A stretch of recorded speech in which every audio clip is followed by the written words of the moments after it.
It's a real honor to welcome all of you to the White House, the famous Oval Office, and we award the first ever Medals of Sacrifice to 3 heroic law enforcement officers from Palm Beach County, Florida.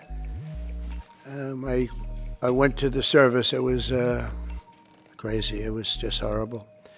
Earlier today, Congressman Brian Mast, who's right here, introduced a bill to ensure this new medal will be awarded to any law enforcement officer or first responder who gives his or her life in the line of duty. I also want to recognize Laura and Eric Trump for their work to make this medal reality. Thank you, Laura, and thank you, Eric. Appreciate it very much. Thanks as well to Attorney General Pam Bondi, who's with us. Pam, thank you very much. I appreciate it. So busy. She's so busy, but you wouldn't miss it. Secret Service Director Sean Curran. Sean, wherever you may be. Hi, Sean. Congressman Byron Donalds, State Representative Meg Weinberger, and Dan Newland. Thank you. Thank you, Dan. Thank you, everybody. Thank you, Byron. Thank you, everyone. Really great that you're here. I also want to express our gratitude to Major Paul Vercoda. Where is Paul? Paul. Thank you, Paul. Captain Ryan Mugridge. Thank you, Captain. Lieutenant Shandon Hood. Thank you, Shandon. Sergeant Scott Yoder. Thank you very much, Sergeant. Deputy Sheriff Christopher Farron. Thank you very much, Christopher. And Deputy Sheriff Chris Cameron. Thank you very much. Thank you. And all of the Palm Beach Sheriff's Office. We have many people here representing that incredible office. I know it very well. Very special thanks as well to Alexander Arnault, who's a tremendous person with his father, who they own Tiffany, and they really devoted a tremendous time and effort to helping us design this beautiful medal. And thank you very much, Alexander. I appreciate that you came all the way from France, and the incredible team at Tiffany and Company. And Tiffany is doing great. He's a fantastic leader. You know all about the fantastic, the great Arnault family. And the fact that you came for this is very, very meaningful, actually. It's really incredible. But for crafting this beautiful medal, and I know he looked at it and he worked on it, and he had his best people working on it, and people are loving it. And this will go on for a long time. You'll be making that medal for a long time. Unfortunately, in one way it's very sad, but we properly respect the ones that have lost their lives. Today we also remember 3 remarkable heroes who will become the medal's first ever recipients. It's a big honor. Corporal Luis Piez Jr., Deputy Sheriff Ralph Butch Waller Jr., and Deputy Sheriff Ignacio Dan Diaz. And thank you very much. You're represented by family members who are, I was there with them. That was devastation. They were devastated. We're profoundly grateful to be joined by their loved ones. Corporal Piez's former wife, Doris. Thank you, Doris, for being with us. Thank you very much. Thank you. And his son, Cameron. Good-looking son, too. Deputy Waller's wife, Denise. Thank you, Denise, very much. And Deputy Diaz's daughter, Alexandria. Thank you. Thank you very much. I want to thank you all, and the 3 officers we recognize today were close friends. They were really close friends and colleagues, and together they dedicated their lives to protecting the people of Palm Beach County and well beyond. And they were beloved by everyone and respected by all. Really, really top-of-the-line people. Countless times when I was in Florida, they proudly saved. And they saved a lot of lives. They were going around saving a lot of lives. Their reputation was incredible. They served in motorcades for presidents, called presidential motorcades, a very dangerous job, actually. And I was deeply honored to attend their memorial service last year. In a horrific accident in November, the 3 officers were working to restart one of their motorcycles on the shoulder of a road when they were struck by a SUV, struck dead center, and all 3 perished from their injuries. Essentially, they perished immediately. This was a terrible tragedy. It shook the entire Palm Beach community like very, very few events I've ever seen. All of Florida mourned their loss, and today our entire nation joins in honoring these three incredible patriots taken from us much too soon, much, much too soon. To Doris, Cameron, Denise, Alexandria, and to all of those who love these brave men, we are deeply sorry for your loss and eternally grateful for their sacrifice, their great, great sacrifice, just respected by everybody. We'll never forget their legacy, and we will never forget the debt we owe all of these great law enforcement heroes who have given their lives to keep our community safe and make America strong again. We have so many unbelievable people in the police department and other departments, first responders, firemen, a lot of brave, incredible people. And I'd now like to ask my son, Eric Trump, to say a few words, followed by Congressman Brian Mast and Alexander Arnault, who's going to be giving out the medals. And then I'll present the medals of sacrifice. Thank you very much, everybody. Thank you for being here, too. Thank you. Please. Mr. President, thank you very much. My father and I attended that funeral that day, and I can't tell you how moving that experience was. And one simple question was asked: why is there no medal of valor, medal of sacrifice that commemorates law enforcement officers, first responders who have fallen in the line of duty? And Congressman Mast, he was there with me that day. He was with my father, and we said, we're going to take care of this problem. We're going to get involved. And the first call that was made was to the great Arnault family who owns Tiffany's, and they said, without hesitation, that they'd be honored to design something absolutely beautiful that's a tribute to these incredible officers, these incredible EMS responders. And here we are, roughly 6 months later, with something that's truly beautiful. I want to thank the Tiffany's family, the Arnault family, for all the work they've put into in their entire team. I can tell you this has been a nonstop effort. I want to thank the Congressman. Without the Congressman, his staff, we would not be here today. I want to thank the President for allowing us to do this. It's such an important mission. This medal is going to be given for hundreds and hundreds of years to come. And last but not least, I want to send, on behalf of this entire nation, on behalf of our entire family, the incredible families of the Palm Beach Sheriff's Office and your incredible families. They made the ultimate sacrifice, and know that we all appreciate their dedication. Many of us knew them, have met them, and we love them very much, and I'm sure they're missed. But today, hopefully, this is a great tribute to them, and I know, because of our wonderful president, that this medal will be given out for many years to come. Thank you very much. I would just start by thanking all of our law enforcement officers. The job is always dangerous, and you do it still every single day. And I would thank the families, because the job, as you are a reminder of, is often deadly. And I would thank you, Mr. President, because for the first time in our nation's history, you're willing to say to all of our first responders, all of our law enforcement, all of our firefighters, we're going to recognize that sacrifice from the office of the presidency for each and every one of them. And that's never taken place before, that recognition, that it's a job that's always dangerous and often deadly, and there's a debt that can never be repaid, but you're willing to recognize that debt. So thank you, Mr. President, for recognizing the debt. Thank you. Mr. President, Congressman, thank you very much for involving Tiffany in this process. We're very honored to having made these medals. Tiffany is a jeweler, as everyone knows it, but also a maker of American heritage. We were making the Medal of Honor in the 19th and early 20th century, and it's only natural that we followed with this heritage, just as we work on other very important American heirlooms. This medal was made in Providence, Rhode Island, in our largest factory in the US, out of silver, plated in 24-karat gold, just like the ceiling of this office, and represents the coat of arms of the United States. Mr. President, thank you very much. Thank you very much. Byron, would you like to say a few words,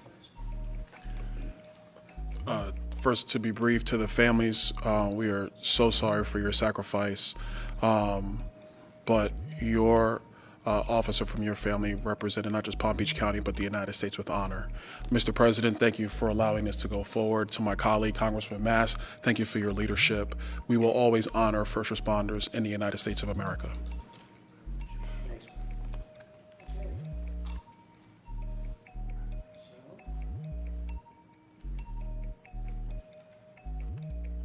You want to help us Other out with side. this?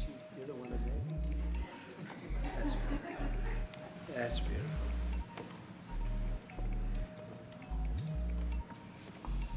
So can we ask the families to step forward, please?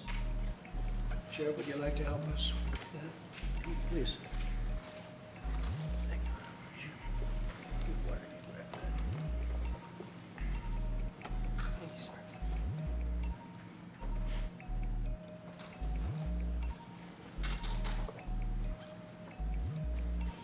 First families. Thank you, sir. Really appreciate it. Thank you very much.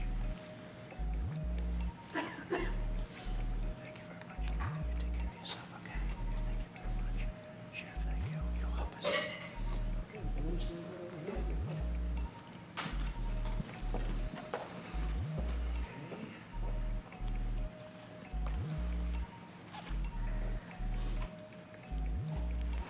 You're not gonna get me.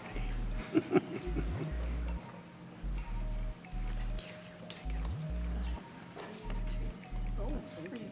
That's fine. Thank you very much.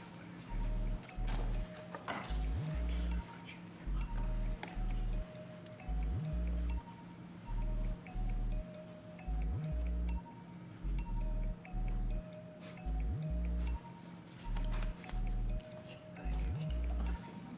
Would you like to say anything?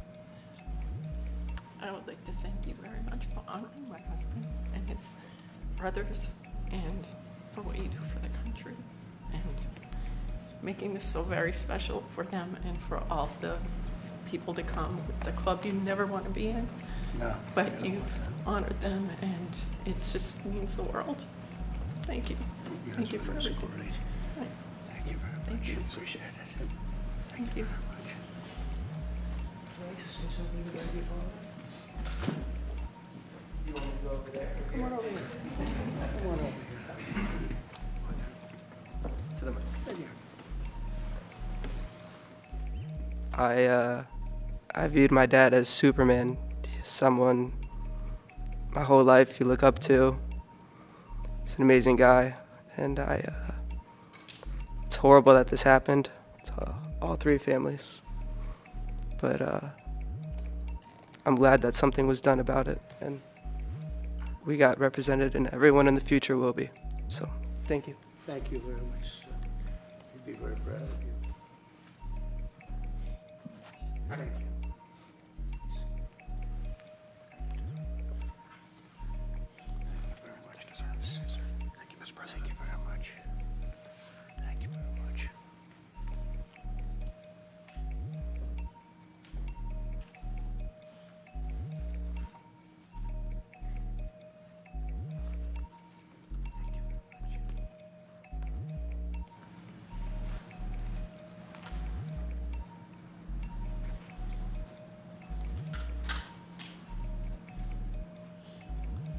Mother would be proud of you.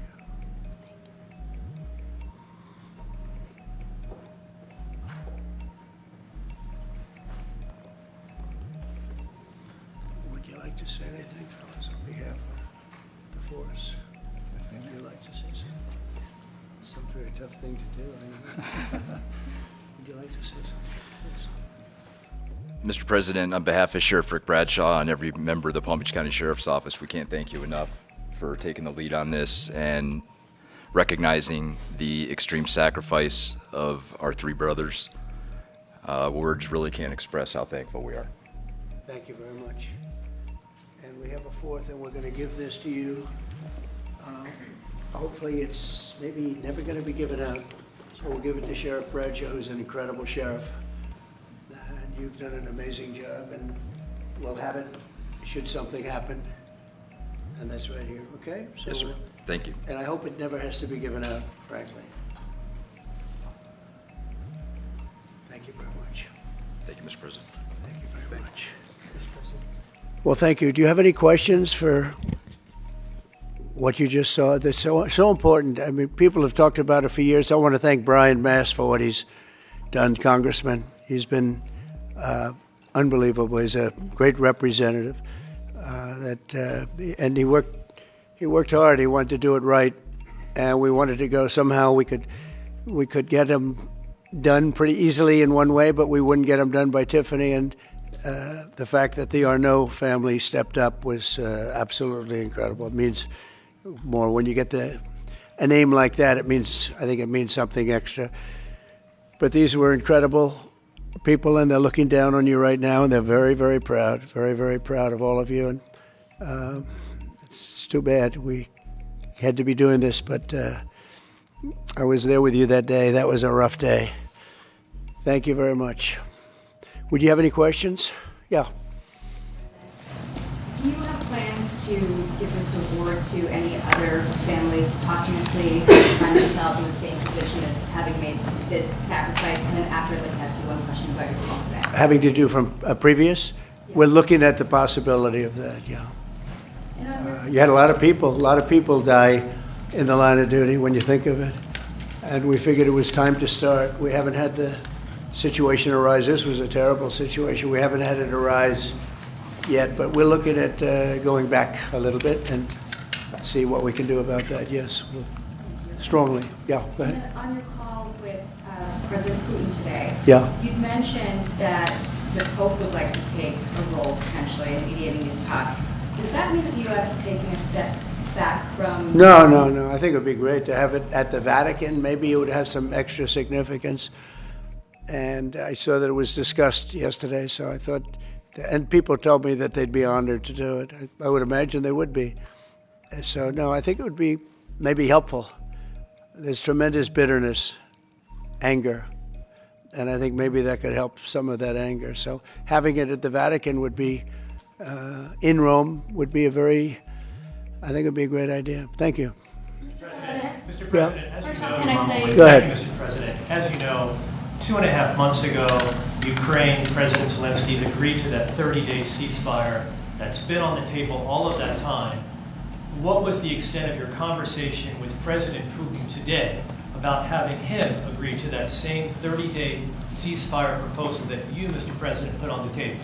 Well, what we've done, and very strongly, is we said, let's get this thing going. You know, I had many of the leaders of European nations on the line with me right after the call. And we have to get that thing solved. 5,000 young people every single week on average. And I've seen satellite pictures. You don't want to see these pictures. We'll have to see what happens. This was not my war. This is not a war that would have happened if I were president. This is not my war.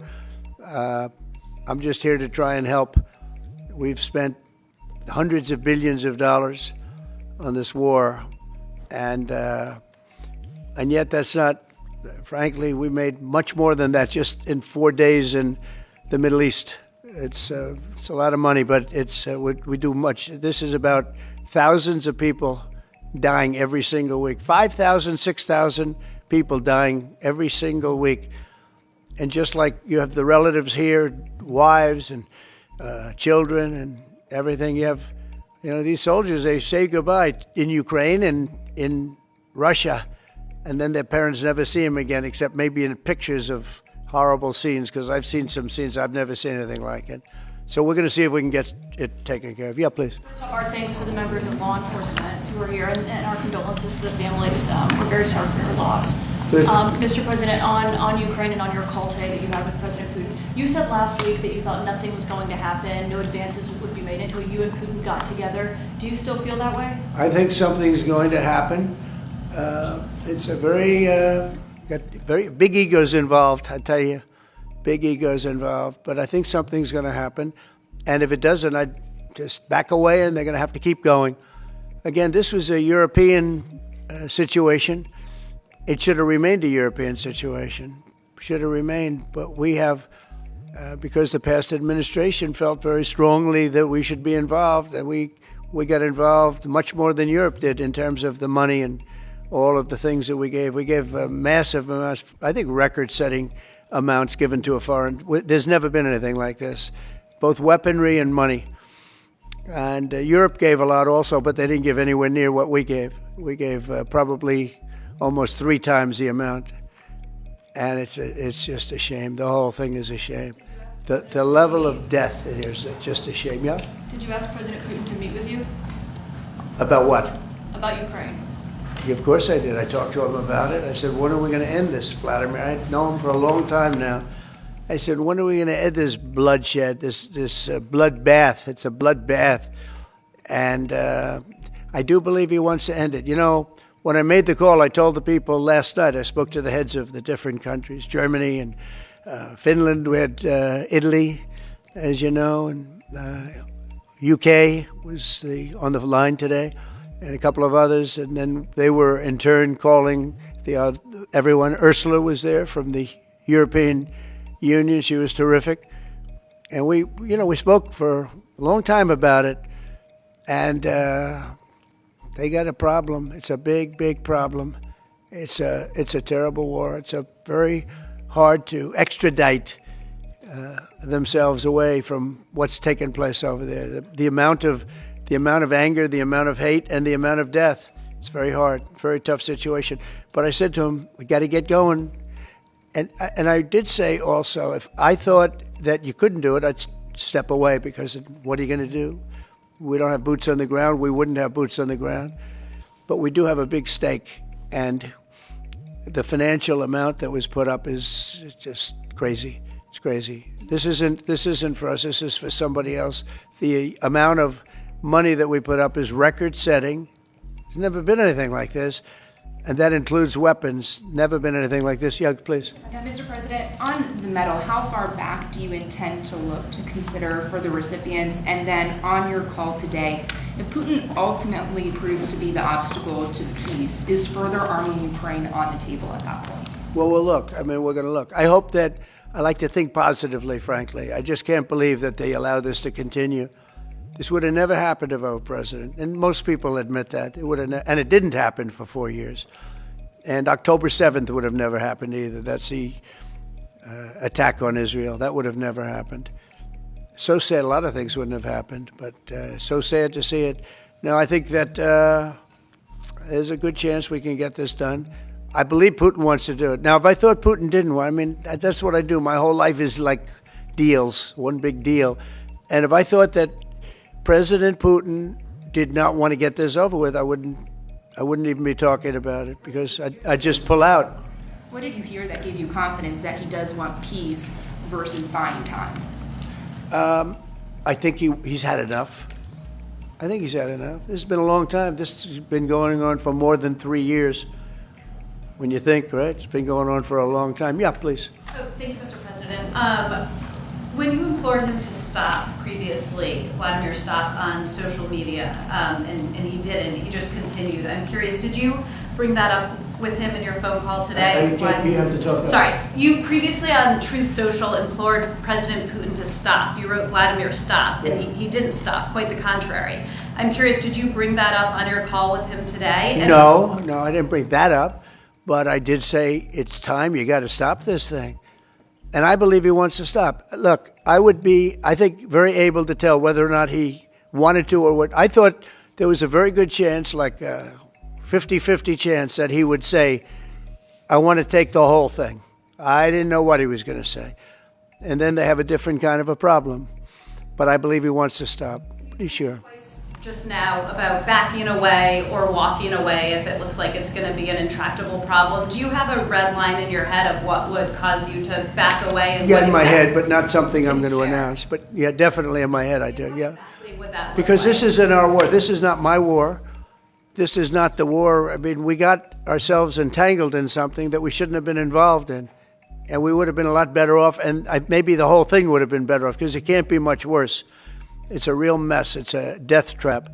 Exactly. So I think that, I would say I do have a certain line, but I don't want to say what that line is, because I think it makes the negotiation even more difficult than it is. Yes, please. Mr. President, thank you all for your sacrifice. I'm so sorry for your loss and everybody. You've mentioned the bloodbath that you want to see end in Ukraine. You mentioned that you believe Putin wants peace, but he just attacked Ukraine yesterday. So what makes you think that he wants peace? Well, he's in a war, you know. I mean, nobody said don't. They're fighting, they're attacking each other, and people are dying all the time. He's in a war. He's fighting a war. Nobody said he was going to stop. I think, is it terrible? Yeah, it's terrible. I think it's terrible. Can you weigh in on President Biden? President Biden was diagnosed with cancer. The war, and then I want to ask you about reconciliation. Why haven't you increased the sanctions on Russia yet? Well, because I think there's a chance of getting something done. And if you do that, you can also make it much worse. But there could be a time when that's going to happen. Yep. Mr. President, Who's going to say with the ratings downgrade from... Do you want to respond to President Biden being diagnosed with cancer? Are you going to call your predecessor? I think it's very sad, actually. I'm surprised that it wasn't, the public wasn't notified a long time ago, because to get to stage 9, that's a long time.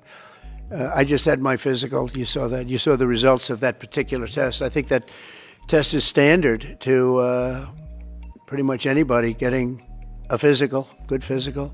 We had the doctors at the White House and over at Walter Reed, which is a fantastic hospital, do it. I did a very complete physical, including cognitive tests. I'm proud to announce I aced it. Got them all. I got them all right. You proud of me? Yes. Your husband would be proud of me for getting them all right. It's a little risk. If I didn't get them all right, these people would be after me. It would be not a good situation. But I think, frankly, anybody running for president should take a cognitive test. They say it's unconstitutional, but I would say in that particular case, having a cognitive test wouldn't be so bad. But when you take tests, medical, as a male, that test is very standard. I don't know if it's given to everybody, but it's given just about. And it takes a long time to get to that situation. Now, I think, to get to a stage 9, I think that if you take a look, it's the same doctor that said that Joe was cognitively fine. There was nothing wrong with him. Well, he said, if it's the same doctor, he said there was nothing wrong there. And that's being proven to be a sad situation. And the auto pen is becoming a very big deal. The auto pen is becoming a big deal because it seems like that maybe was the president who ever operated the auto pen.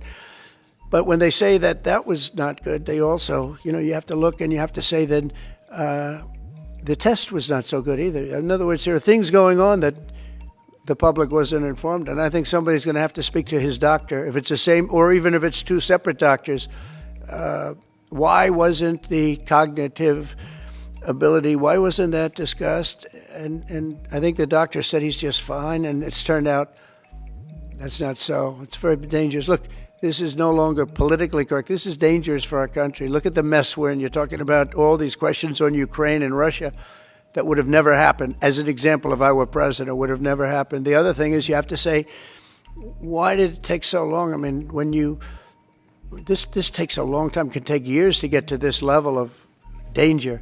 So it's a very, very sad situation, and I feel very badly about it. And I think people should try and find out what happened, because I'll tell you, I don't know if it had anything to do with the hospital. Walter Reed is really good. They're some of the best doctors I've ever seen. I don't even know if they were involved, but a doctor was involved in each case. Maybe it was the same doctor, and somebody is not telling the facts. That's a big problem. President Zelensky of Ukraine says that the Ukrainians are ready for a ceasefire, they're ready for peace negotiations. In your mind, is Ukraine doing enough to get this peace? I'd rather tell you in about 2 weeks from now, because I can't say yes or no. I think, look, he's a strong person.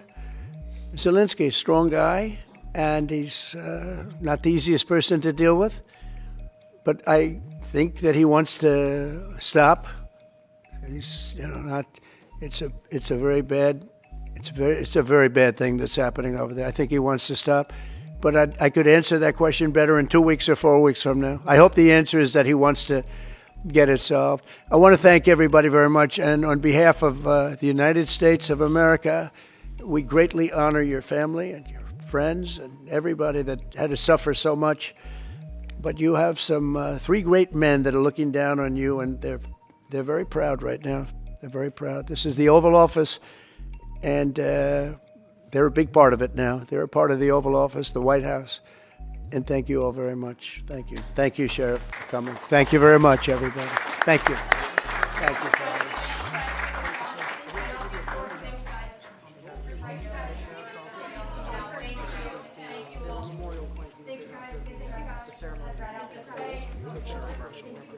you.